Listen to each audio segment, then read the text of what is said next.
بسم اللہ الرحمن الرحیم۔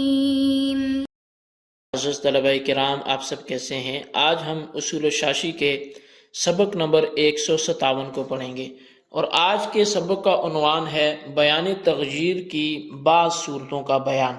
آج کے ہمارے سبق کی عبارت ومن صور بیان تغییر سے شروع ہوتی ہے۔ آئیے سب سے پہلے عبارت پڑھ کے اس کا ترجمہ کرتے ہیں اور اس کے بعد باقاعدہ سبق کی وضاحت کی طرف بڑھتے ہیں۔ مصنف علیہ رحمہ لکھتے ہیں وَمِن صور بیان التغییر ما اذا قال لفلان علی الف ودیعۃ، اور بیان تغییر کی صورتوں میں سے یہ ہے کہ جب کسی شخص نے کہا کہ فلاں کے مجھ پر 1000 درہم بطور امانت ہیں، فقولہ علیہ یفید الوجوب، پس اس کا علیہ کہنا یہ وجوب کا فائدہ دیتا ہے۔ وہو بقولہ ودیعۃ غیرہ الی الحفظ، اور اس نے اپنے قول ودیعۃ سے اس کو حفاظت کی طرف بدل دیا۔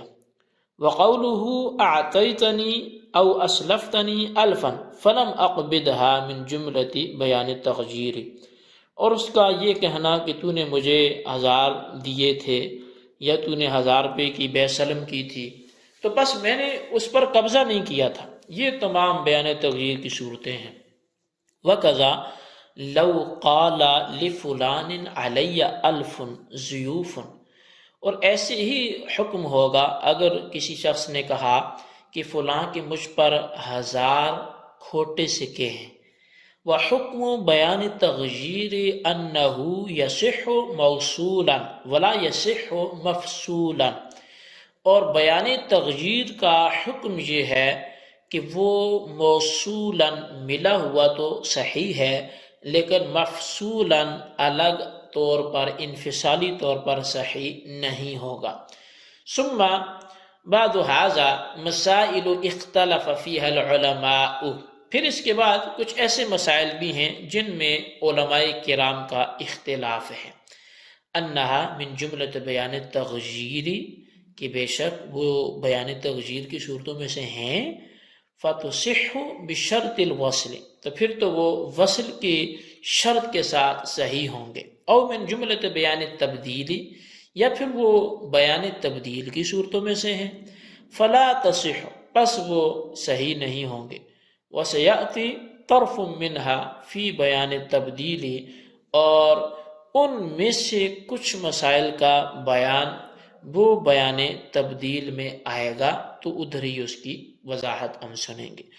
جی طلبہ کرام، یہ ہمارے آج کے سبق کی عبارت اور اس کا ترجمہ تھا، اور یہ ہمارے بیان تغییر کے حوالے سے آخری وضاحت تھی، آخری سبق تھا، آخری عبارت تھی۔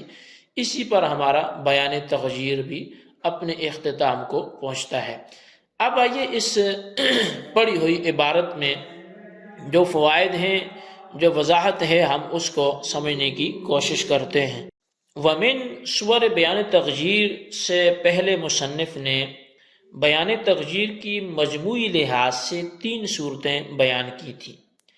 ان سے فراغت کے بعد چند اور صورتیں بھی بیان کر رہے ہیں، اور ان چند اور صورتوں میں سے جو پہلی صورت بیان کر رہے ہیں وہ یہ ہے کہ اگر کسی شخص نے اقرار کرتے ہوئے کہا کہ لفلان علی الف ودیعۃ، کہ فلاں کے مجھ پر 1000 امانتاً ہیں، تو اس قول میں علی الف اس بات کا تقاضا کرتا ہے کہ مقر پر، یعنی جس بندے نے اقرار کیا ہے اس پر 1000 بطور دین لازم ہوں، یعنی اس پر 1000 بطور قرض ہوں، کیونکہ کلمہ علی الزام اور وجوب کے لیے آتا ہے، کسی چیز کو لازم کر دینا، کسی چیز کو واجب کر دینا، یہ تو اس لیے آتا ہے۔ مگر جب مقر نے ساتھ ہی لفظ ودیعت کا اضافہ کیا تو کلام کی پہلی حالت بدل گئی، جو لفلان علی الف سے سمجھ آیا تھا، اب وہ حالت بدل گئی کہ پہلے 1000 بطور قرض تھا، دین تھا، اب بطور ودیعت ہے، لہذا ودیعت کا لفظ یہ بیان تغییر ہے۔ تو یہ بیان تغییر کی صورتوں میں سے ایک صورت ہے جو مصنف نے یہاں پر بیان کی۔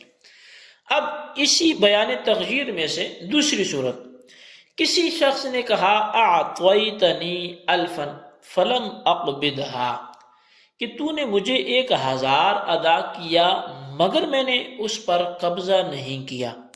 تو اس قول میں اعطیتنی کا تقاضا یہ ہے کہ 1000 روپے پر قبضہ کر لیا ہے، کیونکہ اعطاء اس وقت بولتے ہیں کہ جب قبضہ مکمل ہو جائے، یعنی کہ اعطیتنی الفن کا مطلب ہے کہ تو نے مجھے 1000 روپیہ دے دیا، میں نے قبضہ بھی کر لیا، یہاں سے یہی بات سمجھ آئی۔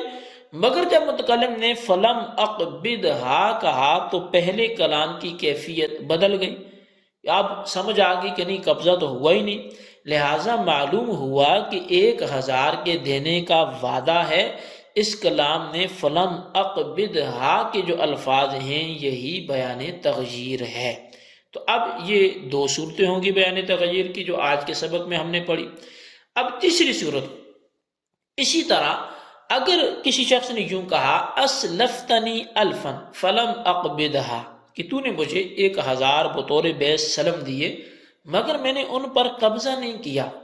اب اسلفتنی الفن کا تقاضا یہ ہے کہ بے سلم میں رأس المال پر خریدار کا قبضہ ہو چکا ہے، کیونکہ بے سلم کے صحیح ہونے کے لیے مجلس عقد میں قبضہ شرط ہے، لہٰذا اس کلام کا تقاضا یہ ہے کہ بے سلم درست ہو، مگر متکلم نے فلم اقبضھا کا جملہ لا کر گزشتہ کلام کے مفہوم کو یکسر بدل کے رکھ دیا، کہ جس کا تقاضا یہ ہے کہ بے سلم فاسد ہو، لہٰذا بے فاسد ہوگی، اور فلم اقبضھا یہ بیان تغییر واقع ہوا۔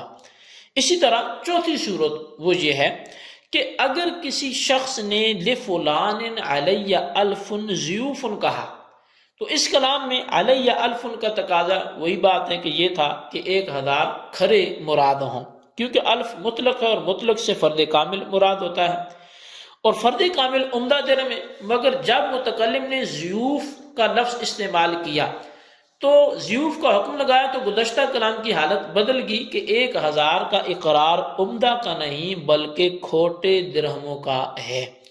اب یہ 4 صورتیں آج کے سبق میں مصنف نے بیان تغییر کی مزید بیان کی۔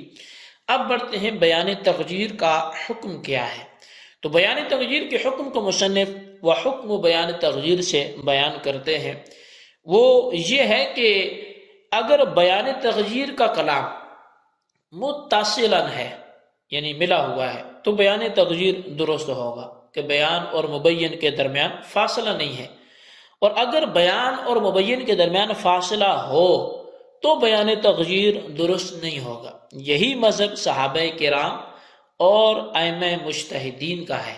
مثال کے طور پر علی الف کہہ کر فوراً ضیوف کہہ دیا تو بیان تغییر درست ہوگا، اور اگر وقفہ کیا علی الف تو بولا اور تھوڑی دیر بعد خیال آیا کہ اب ضیوف بھی بول دوں، تو اب یہ بیان تغییر درست نہیں ہوگا، اس کی بات نہیں مانی جائے گی، بلکہ اس کے پہلے اقرار پر کہ المرء یؤخذ باقرارہ کے تحت اس سے فرد کامل جو 1000 درہموں کا ہوگا وہ عمدہ لیے جائیں گے، کھوٹے نہیں لیے جائیں گے۔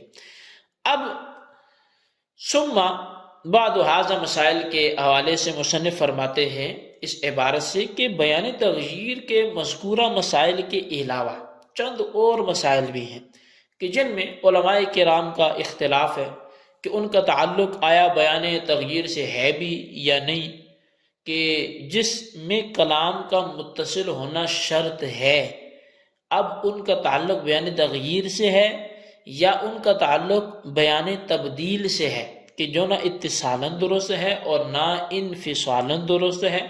ان مسائل میں امام اعظم اور صاحبین کا اختلاف ہے، جن کے حوالے سے بعض تفصیل جو تھوڑی اگلی ہوگی وہ انشاءاللہ جب بیان تبدیل آئے گا تو ہم وہاں پہ اس کو ذکر کریں گے۔